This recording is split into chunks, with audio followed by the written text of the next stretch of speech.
After that, I was just so confused. I'm a very, very logical person. I believe in cause and effect. I believe that actions have consequences. I need things to make sense. And this didn't make any sense to me because it was self-created to drive me insane. And I hated who I became and who I was when I would react to the things that he would do on purpose, whether it was for sheer entertainment. It just didn't make any sense. And I'm just like, we're so well in our adulthood. There's no reason why this shouldn't be able to work normally because there's nothing that's wrong.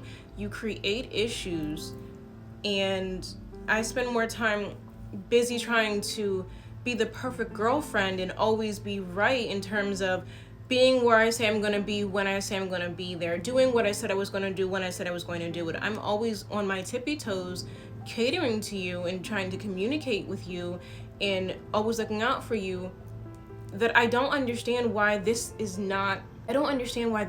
couldn't be damn near perfect. We're two consenting adults. We both love each other. We are both in a committed, exclusive relationship. And we have plans. So why are we running into stupid little things that you're self-creating? It was like he was self-sabotaging it because he probably, well, with what I know now, we'll get to that. Not in this video, but we will get to it. I'm letting the story evolve and unfold so you can see it, month by month, event by event. I want to go in order. He started staging breakups. Anything was a deal breaker suddenly. Anything and everything was a deal breaker. And again, when I stopped taking that bait and I stopped reacting so he would have a reason to actually lash out at me, he just tried to get more intricate. And then he would just make the opening statement like, do you think we're equally yoked? What are you talking about at 7 a.m.? I'm getting ready for work. Like, what are we talking about? Like, what's going on here? And it would trigger me. That would trigger me because I'm just like, not you being 43 years old and being a grown-ass man, you're really doing this? If you're not happy in a relationship, just break up, just leave. I genuinely think he was trying to drive me completely fucking insane so I would leave, so he could have the upper hand in the control of the evolution of our relationship. So he could always say in the future, well, you left me. You know what I mean? He wanted to push me to my very edge just so he could rectify his behavior and his actions when it was all said and done. I was always willing to produce any evidence, anything that he needed to know about what I was doing, where I was going, because he accused me of being a cheater all the time for no known reason. So I'm sitting here sharing my emails, my text messages, my call log. He went into my Facebook Messenger behind my back.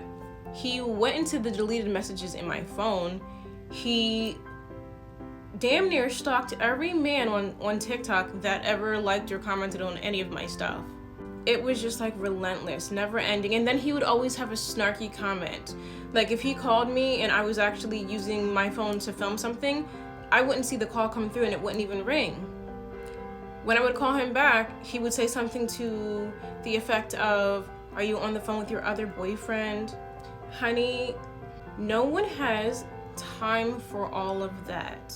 Relationships, for me with men, are so time consuming, so emotionally consuming, so financially consuming.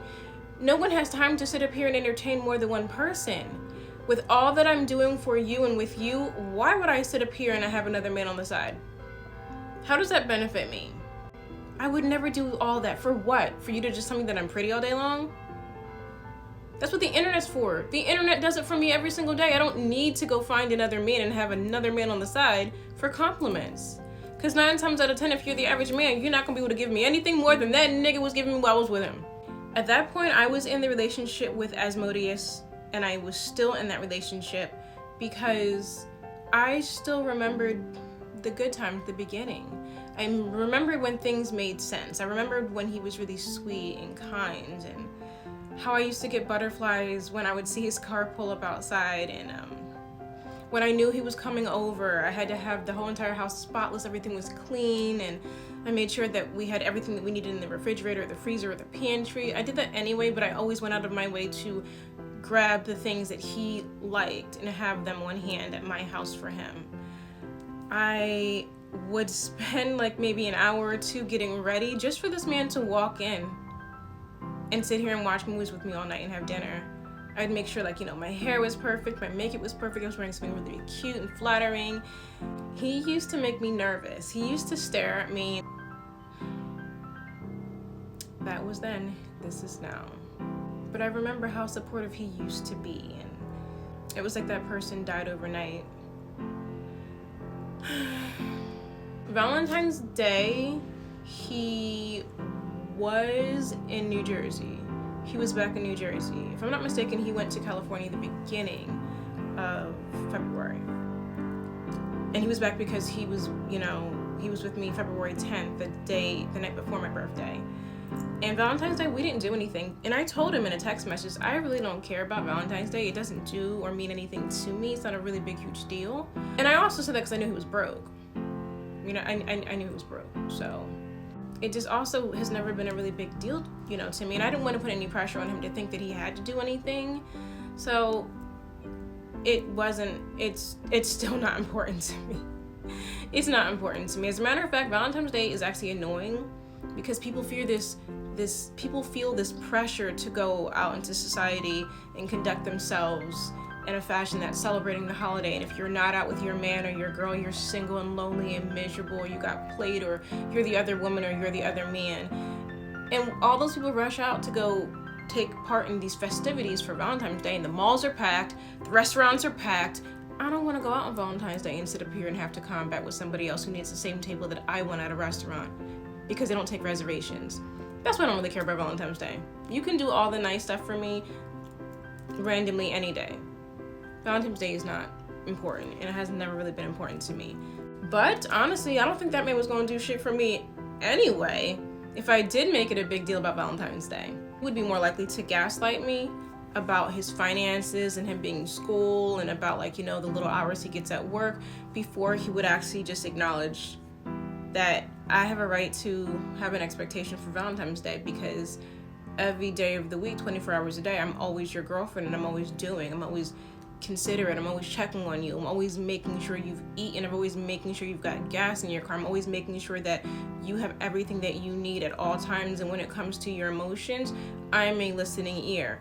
I don't gotta agree with everything you say, but I'm gonna listen to you because I too wanna be heard, and I can't stand when I'm not being heard. That was the month of February.